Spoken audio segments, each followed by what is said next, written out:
இயல்பாகவே வந்து அந்த குருவும் புதனும் அறிவாளி. இந்த 2 கிரகமும் ஜாதகத்தை நல்லா இருந்துச்சுனாலே மூளையோட கண்ட்ரோல் குரு கிட்ட இருக்கும். முதுகு தண்டுவடம் புதன், இந்த 2 தானே ரொம்ப முக்கியம். ராஜ உறுப்புகள்னு சொல்றோம். முதுகு தண்டுவடம் போச்சுன்னா வாழ்க்கையே போச்சு. மூளை போச்சுன்னா எதுவுமே இல்லை, தேவையே இல்லை, அது பெண மாதிரி தான், ஜடம் மாதிரி. அப்போ இந்த 2 கிரகமும் ரொம்ப நல்லா இருந்ததுன்னா உங்கள்கிட்ட இயல்பாகவே கால்குலேஷன் இருக்கும், மைண்ட் இருக்கும். நீங்கள் வந்து சேமிக்கணும்னு நினைப்பீங்க.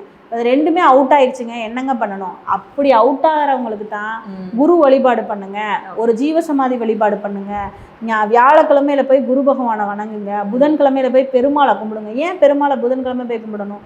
பெருமாள் தான் வந்து எப்பயுமே ஒரு நித்தியமும் அவரை பார்க்கும்போதே வந்து ஒரு நித்திய கல்யாண பெருமாள், எப்பயுமே கல்யாணம் பண்ணிக்கிற மாதிரி கோலத்திலே இருப்பார். சிவன் எதுவுமே இல்லாம பட்டையை போட்டு அமைதியா இருப்பார். சிவன் எதை தர்றாரு?